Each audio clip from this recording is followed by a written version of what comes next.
بسم اللہ الرحمن الرحیم. السلام علیکم. Welcome to the code need. آج کی ویڈیو میں چیپٹر 7 کے ایم سی کیوز میں آپ کے ساتھ شیئر کر رہی ہوں. جیسا کہ آپ سب کو پتا ہے کہ جتنے بھی پاس پیپر کے جو ایم سی کیوز ہیں وہ لیکچر وائز میں آپ کے ساتھ شیئر کرتی جا رہی ہوں. تو ویڈیو کو اینڈ تک واچ کیا کرے تاکہ کوئی بھی امپورٹنٹ ایم سی کیو آپ سے مس نہ ہو سکے. تو چیپٹر نمبر 7 ہے ہمارا، جس میں پہلا ٹاپک ہے دلی مسلم پروپوزلز مارچ 1927 میں جو پیش کیے گئے تھے. اس میں پہلا ہم سے کیوں ہے کہ مسلمانوں کی جو میجر ڈیمانڈز کیا تھی دلی مسلم پروپوزل میں. ان کی یہ تھی کہ مسلم کی جو میجورٹی پنجاب اور بنگال میں ان کی اکثریت ہونی چاہیے. B is the right answer. Next ہم سے کیوں ہے کہ کس لیڈر نے جناح صاحب کی مخالفت کی تھی. اچھا، یہ ایسا ہوا تھا کہ جناح صاحب نے کہا تھا کہ اگر مسلمانوں کی ڈیمانڈز جو ہیں ان کو ایکسیپٹ کیا جائے، کہ اگر کر لیتے ہیں تو وہ مسلمان سیپریٹ الیکٹوریٹ کی بات نہیں کریں گے. اور اس کے علاوہ انہوں نے سائمن کمیشن کے حوالے سے جو ان کا جو ایٹیٹیوڈ تھا اس حوالے سے کس لیڈر نے جناح صاحب کی مخالفت کی تھی؟ سر محمد شافی نے کی تھی. B is the right answer. Next ہم سے کیوں ہے کہ دلی مسلم پروپوزلز کے جو مین مقصد کیا تھا، وہ یہ تھا کہ جو کانسٹیٹیوشن اور پولیٹیکل جو ایشوز ہیں نا مسلمانوں کے ان کو ایڈریس کیا جائے. دلی مسلم پروپوزلز کب پریزنٹ کیے گئے تھے؟ 1927 میں کیے گئے تھے. دلی اب یہاں پہ اگین ڈیمانڈ پوچھی ہے کہ مسلمانوں کی کیا ڈیمانڈس تھے. کمپلیٹ انڈیپینڈنس وہ چاہتے تھے؟ نہیں. سیپریٹ الیکٹوریٹ کی ایبولیشن چاہتے تھے؟ نہیں، یہ بھی نہیں تھا. ہندو ریپرزنٹیشن کی انکریز گورنمنٹ میں ریپرزنٹیشن وہ چاہتے کہ وہ انکریز ہو؟ نہیں. بی جو ہمارے پاس رائٹ آنسر ہے. مسلمانوں کی جو میجورٹیز ہے پنجاب اور بنگال میں جو مسلم کی جو میجورٹیز ہے ان کی اکثریت، یعنی کہ یہ ہم سے دیکھیں یہاں پہ بھی ریپیٹ ہوا ہے. اسٹیٹمنٹ تھوڑی بہت انہوں نے چینج کیا، آپشن وہی ہے. تو اسٹیٹمنٹ چینج ہو سکتی ہے، اس میں آپ لوگوں نے کنفیوز نہیں ہونا. اب یہاں پہ دوبارہ انہوں نے ڈیمانڈ پوچھی ہے کہ دلی مسلم کے پروپوزل میں میجر ڈیمانڈ کیا تھے. کانسٹیٹیوشنل ریفارمز کی انہوں نے بات کی تھی کہ این ڈبلیو ایف پی میں کانسٹیٹیوشنل ریفارمز ہونے چاہیے، 1/3 سیٹس مسلمانوں کے لیے ہونی چاہیے، اور پروونسز میں ویٹیج نہیں ملنا چاہیے، یعنی کہ سی از دا رائٹ آنسر. یہ ساری ڈیمانڈز تھے. مسلم لیگ کس میں ڈیوائڈ ہوا تھا؟ مسلم لیگ شافی لیگ میں ڈیوائڈ ہوا تھا اور قائد لیگ میں ڈیوائڈ ہوا تھا. تو ہمارے پاس ڈی جو از دا کریکٹ آنسر ہے کہ شافی لیگ میں بھی ڈیوائڈ ہوا تھا اور قائد لیگ میں بھی ڈیوائڈ ہوا تھا. کون سا کنسیپٹ جو تھا وہ سینٹرل تھا؟ اچھا، جو مسلمانوں نے جو ڈیمانڈز کی تھی اگر ان کی وہ ڈیمانڈز ایکسیپٹ کیے جائیں تو کس چیز کی وہ بات نہیں کریں گے؟ وہ سیپریٹ الیکٹوریٹ کی بات نہیں کریں گے. جناح صاحب نے کہا تھا کہ ان کی یہ ڈیمانڈز ایکسیپٹ کی جاتی ہے تو وہ سیپریٹ الیکٹوریٹ کی بات نہیں کریں گے. نیکسٹ ٹاپک ہے نیرو رپورٹ. مسلمانوں کے جو انٹرسٹ ہے ان کی جو انٹرسٹ ہے ان کے حوالے سے یہ جو نیرو رپورٹ تھا یہ کیسے ان کے لیے خطرناک ثابت ہوا تھا؟ یہ کیسے ان کے لیے مطلب خطرناک ثابت ہوا تھا؟ یہ تھا کہ ان کو سیپریٹ الیکٹوریٹ نہیں ان کو سیپریٹ الیکٹوریٹ کی بات ہو گئی تھی کہ ان کو سیپریٹ الیکٹوریٹ نہیں ملنے چاہیے. نیرو رپورٹ میں یہ بات ہوئی تھی.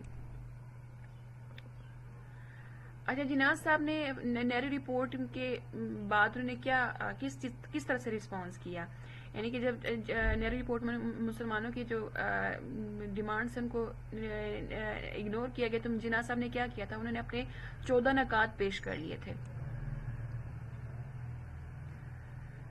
نیرو رپورٹ کا کیا پرپس تھا مسلمانوں کی ریپرزنٹیشن کے حوالے سے؟ ان کا یہ تھا کہ مسلمانوں کو سیپریٹ الیکٹوریٹس نہیں ملنے چاہیے.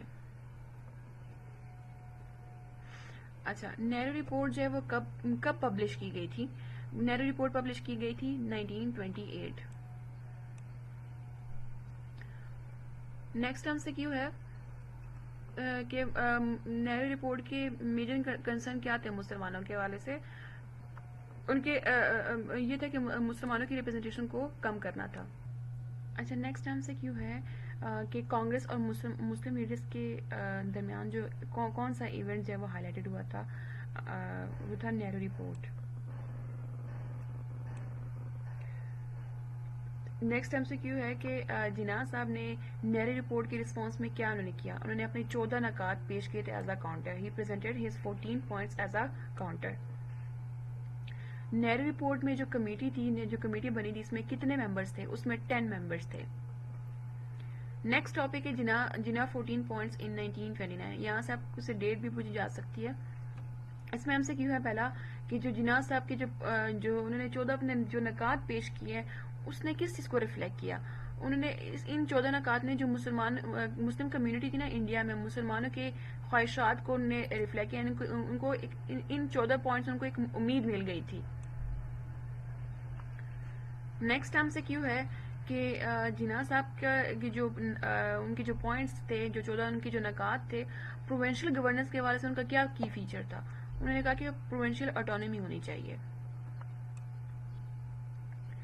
نیکسٹ ہم سے کیوں ہے کہ جناح صاحب کا جو 14 پوائنٹس ہیں ان کا کیا آؤٹ کم تھا. اس کا یہ تھا کہ مسلمانوں کو 1/3 سیٹس مسلم ریپرزنٹیشن ہونی چاہیے سینٹرل لیجسلیچر میں. B is the right answer. Jinnah صاحب نے اپنے 14 نکات کب پیش کیے؟ 1929 میں کیے. اس کے بعد ہے کہ جناح صاحب کے جو 14 نکات ہیں اس میں سے یہ انہوں نے پوائنٹس دیے ہوئے ہیں اور کہا کہ اس میں سے کون سا یہ وہ پوائنٹ نہیں ہے. انہوں نے پروونشل آٹونومی کی بھی بات کی تھی اور کہا تھا کہ جتنے بھی مذہب ہیں ان کو آزادی ملنی چاہیے. سیپریٹ الیکٹوریٹ کی بھی بات کی تھی لیکن 2 ہاؤسز کی بات نہیں کی تھی. تو 2 ہاؤسز ہمارے پاس اس میں کریکٹ آنسر ہے، یعنی کہ یہ ہمارے پاس اس پوائنٹ میں شامل نہیں ہے. نیکسٹ ٹاپک ہے سائمن کمیشن. سائمن کمیشن کے مین آبجیکٹیو کیا تھے؟ ان کا یہ تھا کہ انڈیا کا اوپینین لیا جائے کہ فیوچر کانسٹیٹیوشن کس طرح کا ہونا چاہیے. نیکسٹ ہم سے کیوں ہے کہ سائمن کمیشن نے جو اپنے وہ پروپوزلز دیے تھے اس میں سے کون سا یہ پوائنٹ نہیں ہے. انہوں نے فیڈرل سسٹم کی بھی بات کی تھی کہ فیڈرل سسٹم ہونا چاہیے ایک اسٹرانگ سینٹر کے ساتھ، اور ڈیرائچی سسٹم کی بھی انہوں نے بات کی تھی. اور اس کے علاوہ انہوں نے کہا تھا کہ پاور جو ہے وہ پروونشل گورنمنٹ کو ملنی چاہیے، لیکن سیپریٹ الیکٹوریٹ کی انہوں نے بات نہیں کی تھی. تو D is the right answer. اچھا، کون سا کمیشن اسٹیبلش کیا گیا تھا جس میں کانسٹیٹیوشنل پروپوزلز کے حوالے سے بات کی تھی؟ سائمن کمیشن میں یہ بات ہوئی تھی کہ کانسٹیٹیوشنز کے حوالے سے بات کی جائے کہ فیوچر میں کس طرح کا کانسٹیٹیوشن ہوگا. اس کے بعد ہے کہ سائمن کمیشن کے آبجیکٹیو کیا تھے. ان کا یہ تھا کہ جو کانسٹیٹیوشنل ریفارمز ہیں نا ان کو ایوالویٹ اور پروپوز کیا جائے. B is the right answer. Next ہم سے کیوں ہے کہ سائمن کمیشن کا رول کیا تھا برٹش انڈیا میں. ان کا یہ تھا کہ کانسٹیٹیوشن جتنی بھی کانسٹیٹیوشنل چینجز ہیں نا اس کو ان کے اوپینینز کو گیدر کیا جائے. سائمن کمیشن انڈیا میں کب ارائیو کیا گیا تھا؟ 1927 میں. اس کے بعد ہے کون سی کمیشن اسٹیبلش کی گئی تھی کانسٹیٹیوشنل پروپوزلز کو ریویو کرنے کے لیے؟ سائمن کمیشن اسٹیبلش کی گئی تھی. نیکسٹ ٹاپک ہے راؤنڈ ٹیبل کانفرنسز جو 1930 سے لے کے 1932 تک ہوتی رہی. اس میں پہلا ایم سی کیو ہے کہ جو پہلی راؤنڈ ٹیبل کانفرنس ہوئی تھی اس کے میجر ایشوز کیا ڈسکس کیے گئے تھے؟ اس میں فیڈرلزم کو ڈسکس کیا گیا تھا، سیلف گورنمنٹ کو ڈسکس کیا گیا تھا، اور جتنی بھی مائنورٹیز ہیں ان کی پروٹیکشن کے بارے سے بات کی گئی تھی. تھرڈ راؤنڈ ٹیبل کانفرنس میں کس نے پارٹیسپیٹ نہیں کیا تھا؟ نہ قائد اعظم صاحب نے کیا تھا، نہ گاندھی صاحب نے کیا تھا، نہ سر شافی نے. All of the above is the right answer.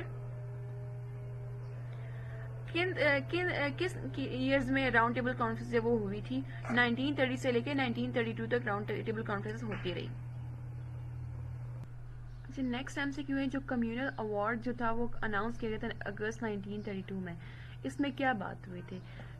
Minorities کے حوالے سے انہوں نے کہا تھا کہ مائنورٹیز کو سیپریٹ الیکٹوریٹس ملنے چاہیے. بی از رائٹ آنسر، یعنی کہ مائنورٹیز کو سیپریٹ الیکٹوریٹس ملنے چاہیے.